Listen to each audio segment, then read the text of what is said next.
जुम्ला फल्छ धान जुम्ला फल्छ धान संसारकै अग्लो ठाउँमा।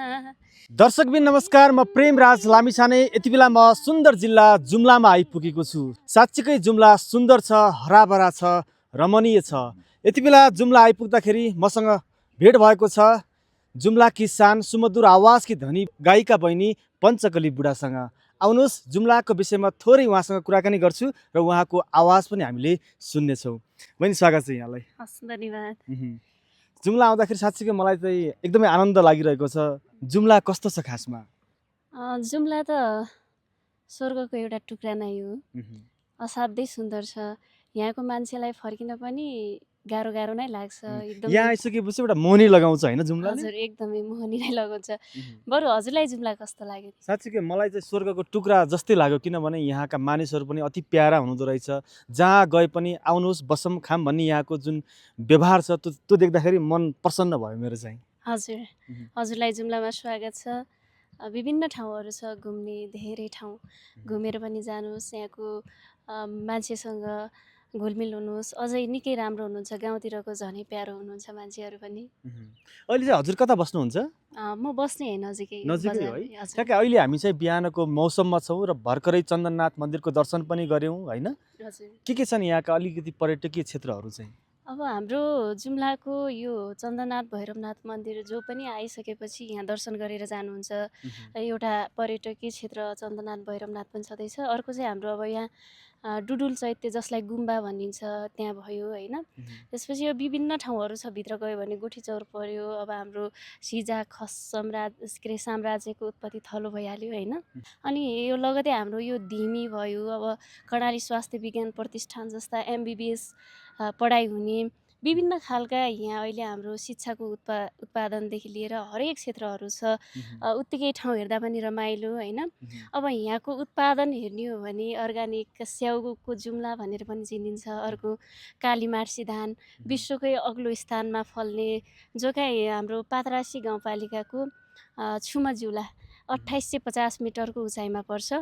अहिले पनि धान रोपाइ हुन्छ त्यहाँ। कति टाढा छ यहाँबाट? यहाँबाट हाम्रो समथिङ छ होला 20-22 किलोमिटर समथिङ छ होला। यहाँबाट चाहिँ हाम्रो उचाइ पर्दाखेरि 2850 मिटरको ठ्याक्क उचाइमा पर्छ। धान खेती भइरहेको छ अहिले पनि। विश्वकै अग्लो उचाइमा धान उत्पादन हुने क्षेत्र जुम्लाको पातरासी रहेको छ। एकदमै यहाँको मार्सी चामल अहिले देशैभरि प्रख्यात पनि छ होइन? हजुर, एकदमै। म जन्मेकै पातरासी गाउँपालिकामा हो मेरो जन्मथलो। अनि हाम्रो यो सिमी आलु पनि उत्तिकै उत्पादन हुन्छ। अहिले कागुनो फापर गहुँ हरेक अन्नबालीहरू उत्पादन भइरहेछ। अब योभन्दा अहिले पहिला जस्तो उत्पादन अलिकति कम हुन गएको छ, किनभने अब मान्छे आत्मनिर्भर नभएर परनिर्भर हुँदाखेरि चाहिँ अलिकति दुःख लाग्छ। अझै पनि यसलाई चाहिँ हामीले जोगाइराख्न आवश्यक छ, उत्पादनलाई बढाइराख्न आवश्यक देख्छु। पक्कै पनि जुम्ला आइसकेपछि पञ्चकली बुढासँग भेट भइसकेपछि उहाँको आवाजमा गीत नसुन्ने त कुरै भएन होइन। तसर्थ उहाँलाई अलिकति रुगाखोकी पनि लागेको छ, त्यसलाई हामीले मध्यनजर पक्कै पनि गर्नेछौँ र उहाँको आवाजमा एक दुईवटा गीत सुन्छौँ है। जुम्ला फल्छ धान जुम्ला फल्छ धान संसारकै अग्लो ठाउँमा। कोही सुन्दैनन् कान, कोही सुन्दैनन् कान, कर्णाली रोयाको आवाज। कोही सुन्दैनन् कान, कोही सुन्दैनन् कान, कर्णाली रोयाको आवाज। हाम्रै सिजाद्वारा, हाम्रै सिजाद्वारा खस भाषाको उद्गम स्थल। हुन्छ कठैबरा, हुन्छ कठैबरा, राज्यको सौतेनी बेबर। धन्यवाद। सुमधुर आवाज छ उहाँको।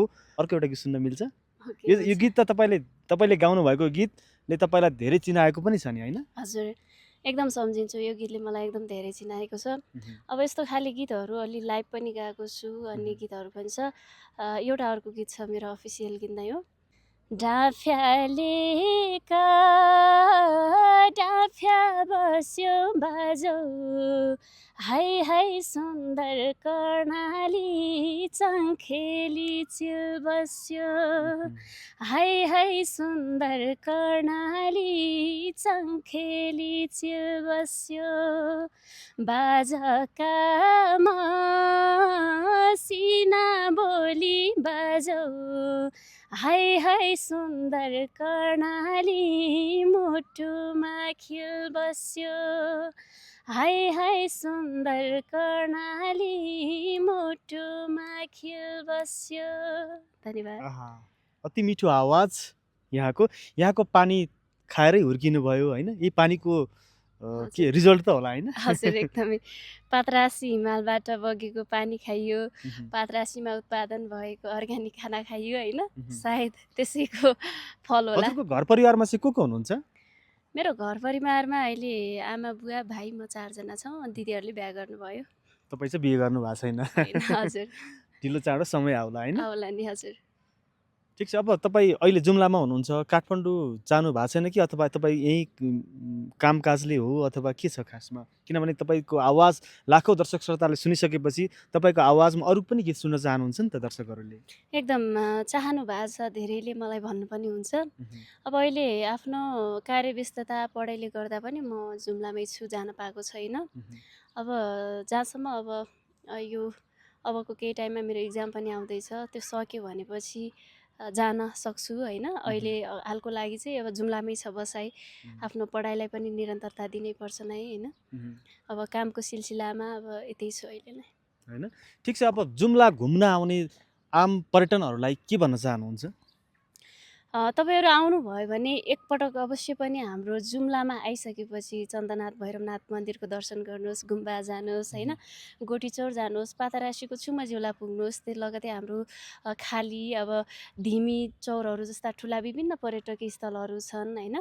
स्काई लेक छ, गिरीदह छ, हाम्रो विभिन्न ठाउँहरू छ। लगतै आउनुभयो भने अब हाम्रो जुम्ला मात्र नभएर बाटो एउटै थोरै जोडिएको भावनाले रारामा पनि पुग्नुहोस् भन्न चाहन्छु। अनि लगतै हाम्रो शिवफोक्सन र ताल होइन एकदमै सुन्दर छ यो ठाउँमा। सबै ठाउँमा अवलोकन गरेर एकपटक अवश्य पनि घुमेर जानुहोला, निकै सुन्दर छ हाम्रो ठाउँमा। तपाईँहरूलाई एकदम स्वागत पनि भन्न चाहन्छु। सबैजना पुग्नु भयो भने अवश्य पनि घुमेर जानुहोला। हुन्छ, तपाईँसँग भेट भयो जुम्ला आउँदाखेरि मलाई एकदमै खुसी लागिरहेको छ। मौकाले भेट पनि भयो, समय दिनुभयो, यहाँलाई धेरै धेरै धन्यवाद। हस्, हजुरलाई पनि एकदम धेरै धेरै धन्यवाद छ। तपाईँ जुम्ला आउँदाखेरि एकदम खुसी लाग्यो, 2 कुरा राख्ने अवसर पनि दिनुभयो, हजुरसँग भेट हुने मौका मिल्यो। हस्, धन्यवाद हजुरलाई। धन्यवाद।